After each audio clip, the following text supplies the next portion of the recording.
Hi there.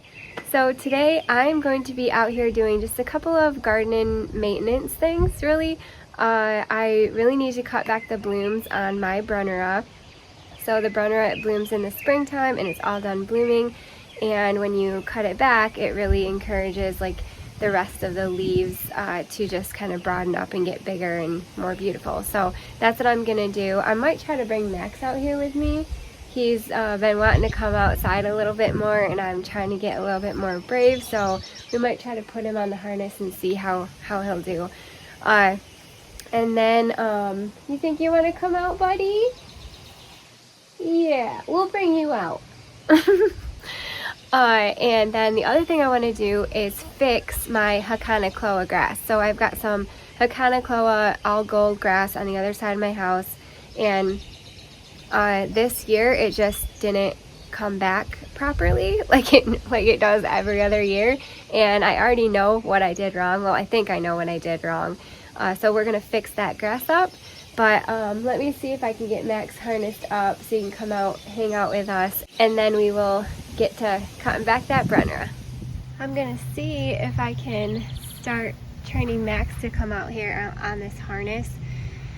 I've looked on Amazon and different places, and I just can't find any harness that I think would work well for him because he's so, I don't know, he's so tiny, but not a lot of the harnesses go all the way down your body, and I don't know, I think this one will work. I have to have the line always have slack, because if he feels that there's no slack, then he can get off of it really easily and do like this really cool backflip and get out of the harness.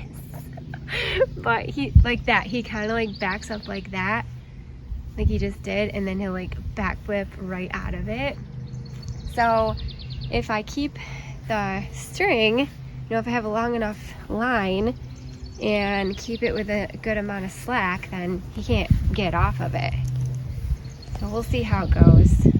But right now he's sniffing around. I think he smells the chipmunks. It was hilarious.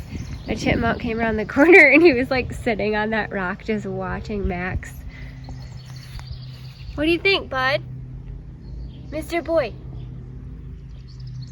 You having fun? Since he's over here, maybe we'll start on this Brunnera. Hi, buddy. You having fun? So this Brunnera has been blooming since super early this winter. This is one of the first perennials that pops up in my yard, and I gotta clean this out. I really should have gloves on actually. Clean that out. But basically all I do is just follow the stalk all the way down. Not all the way down, I guess, but kind of just to where like these bigger, broader leaves start, and then you just take that off. Kind of do that, and some of these are actually still blooming, but I'm still going to take them off. So that one still kind of has some buds on it. This one looks really pretty. I think this one is called the Alexander the Great. I think that's the variety that it is.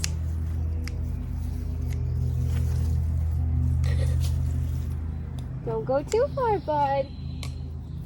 Come here. Spike, the neighborhood cat, is also out here somewhere. So I gotta keep an eye out for him because I'm not sure how Max will do around another cat. I'm gonna leave those ones because those are blooming.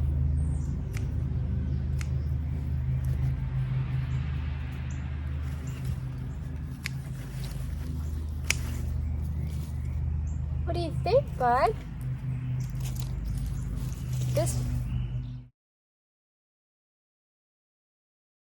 Oh.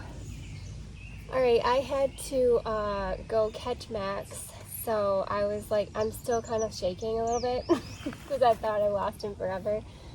I'm never doing that again. I have got to figure out a different type of harness because he's out here and he stays around me, and then all of a sudden, wabamo, he's gone.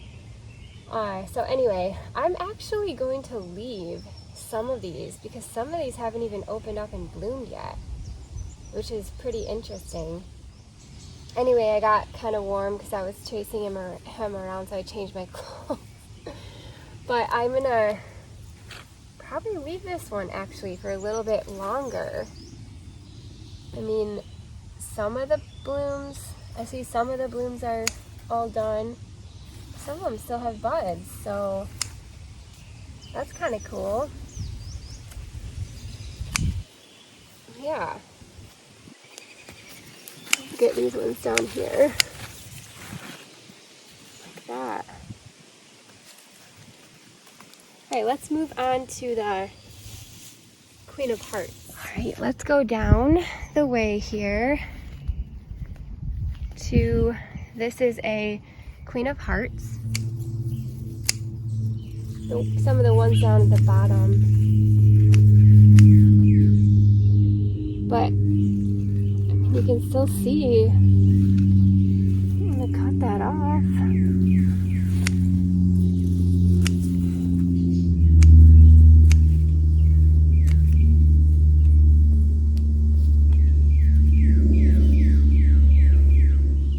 That one's done.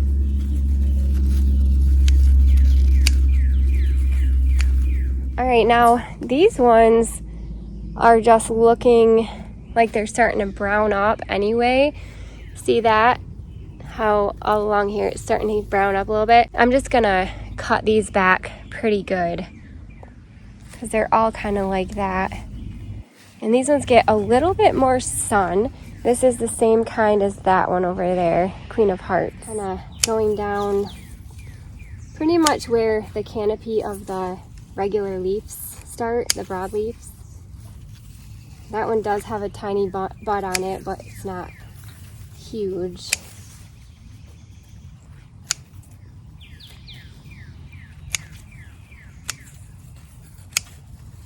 Yeah, these are a great plant for foliage. The bloom is just an added bonus in my opinion. I don't think, I particularly don't grow them because of the bloom. I love the bloom, don't get me wrong, it's beautiful. But the foliage is what I love because that's what I see the majority of the season. And it is, like I said, one of the first perennials to pop up in the springtime, which just, after a long cold winter, it just brings so much joy. All right, I'm just gonna keep cutting them back like this.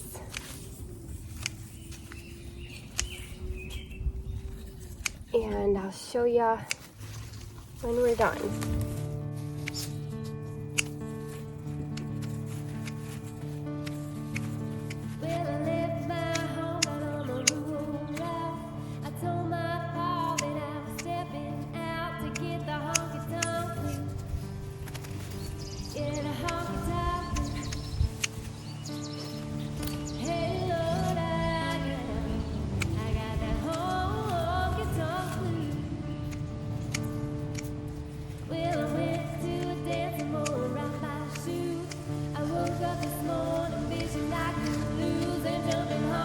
Do you see the difference?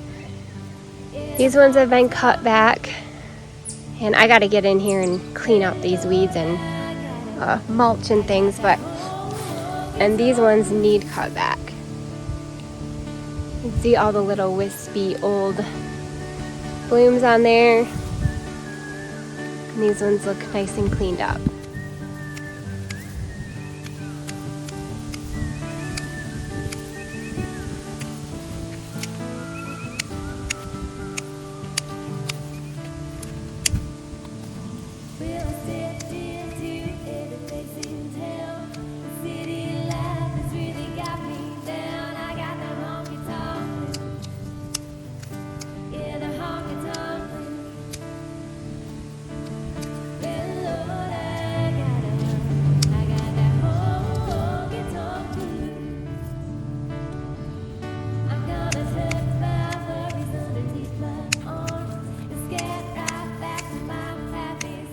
That looks a lot better. Let's see. I've got one over here. This is actually a Jack of Diamonds. Brunnera. Gets a little bit broader, bigger leaf than the Queen of Hearts. Go back to kind of where the broader leaf canopy starts. Trim it back.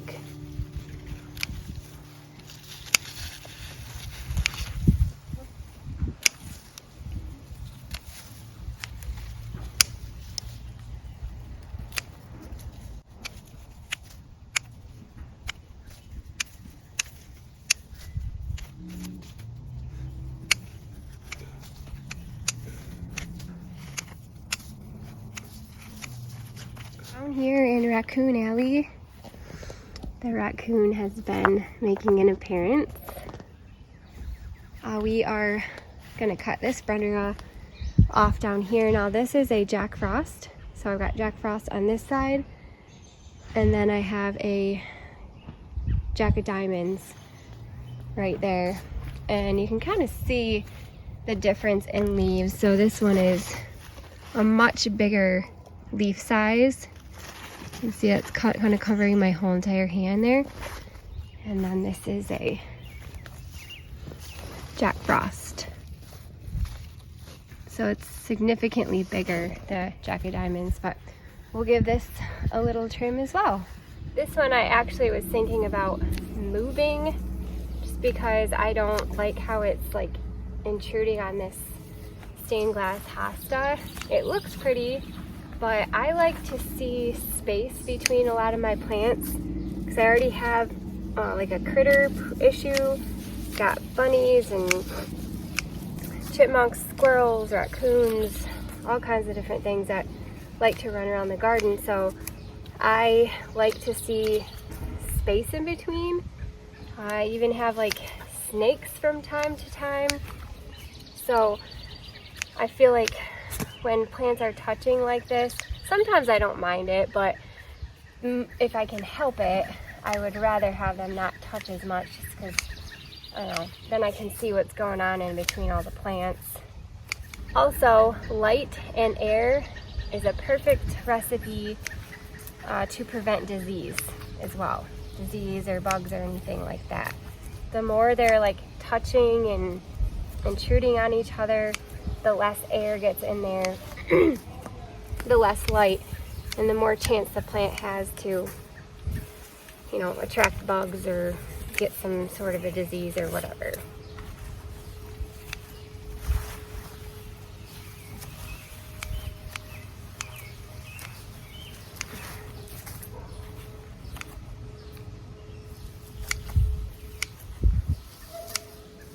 And these ones are so thick with blooms, I'm just kind of not even looking and just kind of hacking it back. That.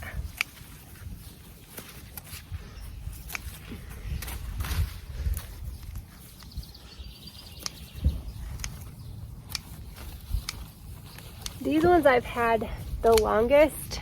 I think I put these Brunnera in here maybe 4 years ago. So they could actually use a split, but I'm not gonna do that until like the fall if I do it.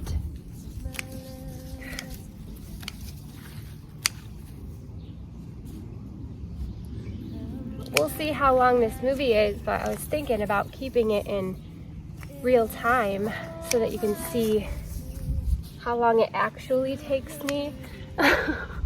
A lot of things, you know, we speed up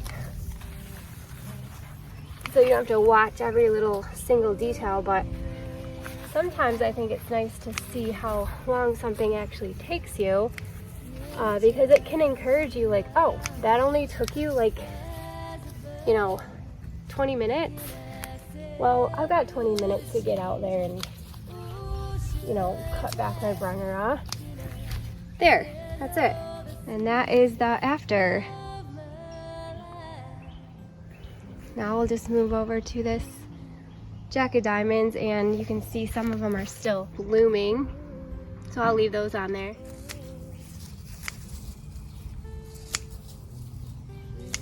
I want to go down and show you my other Brunnera too that I got last year on clearance at a greenhouse up in Allendale. I go to it about once a year and just see what they have. It's a little bit further away.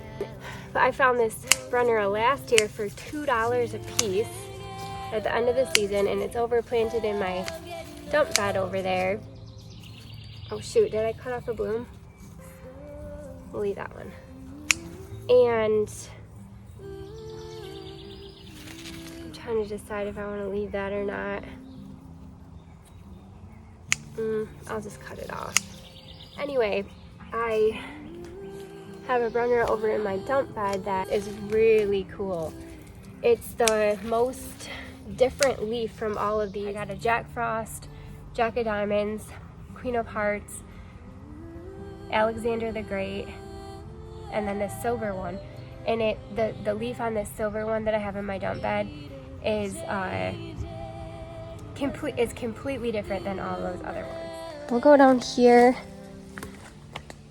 and the raccoon, you guys, is digging like a crazy man. But over here,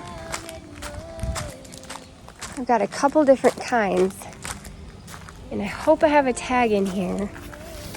Like right now, I'm kind of nervous to stick my hand in here because I don't know what's lurking about. Okay, right here. It's a silver leaf one, and it says Looking Glass. It's just, you know, a generic, unbranded one. But look at it, isn't that neat? There's not a lot of veining on it. It's just kind of straight silver. And this also had really pretty blooms on it. But I'm gonna leave that one because I want to probably transplant it here soon. Down here in this section, I used to have just Hakonechloa grass filling this whole section. And last year, to be honest with you, it was kind of stressing me out because it was getting a little bit unruly and out of control. However, this is my husband's favorite thing in my entire garden is this grass. And it was literally, I'll put pictures in, but it was literally taking this whole area over. When I put it in here, I originally had 3 plants and I planted them up there kind of underneath that. Well, actually where I had my red hot poker Nephofia, I had the Hakonechloa grass and it wasn't doing well at all. It was getting way too much sun, so I moved it in 2018, 3 little plants down here. I think I had like 1, 2, 3, and I'll throw a picture in. And it just did great. The next year it got bigger in 2019. The next year it got even bigger, and then finally 4 years later it was just taking over this entire section, and it literally went, you can see remnants of it, it literally went right here over, just a solid chunk of it, and it was gorgeous. But like I said, it was kind of making me a little crazy because I felt like it was getting unruly. Usually every fall I come in here and I cut this grass back and just toss all of the crap that I cut off of it. Well, last year I just didn't get around to doing that and I just let it die back as it was. Well, this one is a little bit different than all my other grass. All my other grass kind of stand upright and they kind of hold their habited form. This one does not do that at all. This winter it completely went flat on the ground, and by the time I came out here to clean it up in the spring, it was all matted to the ground and there was so much moisture under there that I feel like it killed a lot of it. So note to self, I will always cut this back in the fall and not wait until the spring like I do with all my other grasses. That was the first time I had done that, and it's the first time that this happened. It has only come back in this little tiny patch and then just like little tiny ones popping up here and there. So what I'm gonna do is actually kind of dig this patch up and replant it in a few different spots like I had before. And so this is kind of a blessing in disguise because I did not like how unruly it was getting. And so this is kind of a nice fresh start for me to control it a little bit more because it really loves this spot. Another thing that always made me nuts is I've got these really pretty Mexican beach pebbles in here, and I you couldn't even see them anymore. It was like a really nice kind of color and texture in this area, and this grass is completely taking it over. So I think I'm not going to plant any in here. I'm going to try to re-expose those beach pebbles because I think they look really pretty coming off that downspout. So, all right, let's dig that up and replant it. Nate was out here the other day, and he's like, "You killed my favorite plant." I was like, "It's not completely dead. I'll fix it for you." So, yeah, that's what we're gonna do.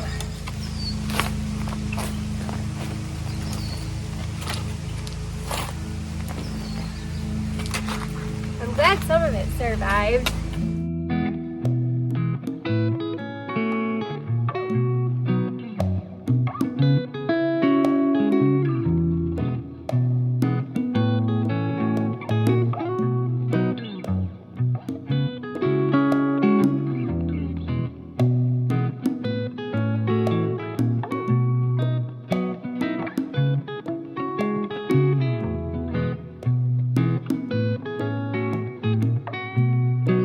I got it into about 5 chunks, and I'm just gonna kind of scatter it in throughout here, and then I'm going to finish up collecting all of the loose Mexican beach pebbles in here so I can kind of wash them off and clean up that area, clean up all those volunteer hosta. And this is the reason why I haven't moved my pool ladder, because that is a bunch of poison ivy under there. So I'll clean that up as well. But I also have a bunch more Mexican beach pebbles that I've been saving. I used to have Mexican beach pebbles out by my mailbox bed, but ever since I did last year the red, white, and blue theme out there, I pulled these up and saved them for such a time as this. So let's get these planted and get this area cleaned up.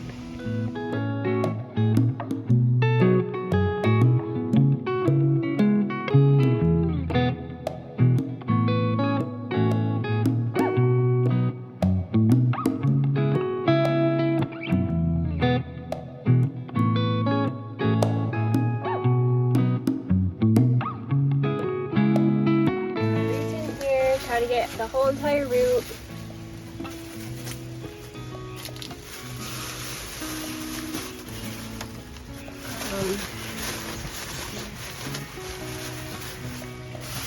Just pull it in.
Oh boy, that looks a lot better.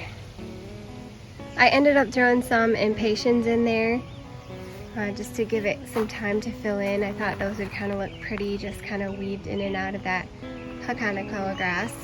And I usually put them right here anyway, so I was like, I'll just kind of keep them continuing until the end there.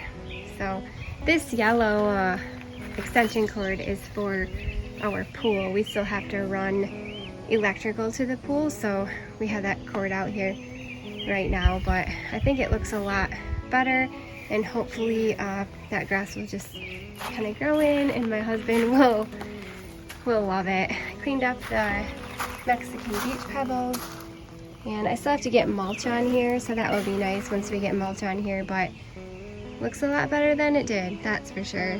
Thank you guys so much for watching. That was a lot of fun just to do a couple garden maintenance things that I've been wanting to kind of check off my list, and it actually ended up being a blessing in disguise because last year I had said I wanted to dig this grass up and start putting it in different places because it was kind of making me nuts. There was so much of it. As you can see, this Hakonechloa grass will just take off and do really well if it likes where it's planted, and this edging, thank the Lord, is holding it back. I think it's really pretty and I love what it does right here, but I don't want it to get any more crazier than this, and I might even come in here in the fall and split some of it up. Anyway, so it's really nice to get this cleaned up as well as my Brunnera. Well, I hope you have a wonderful day. We'll see you later. Bye.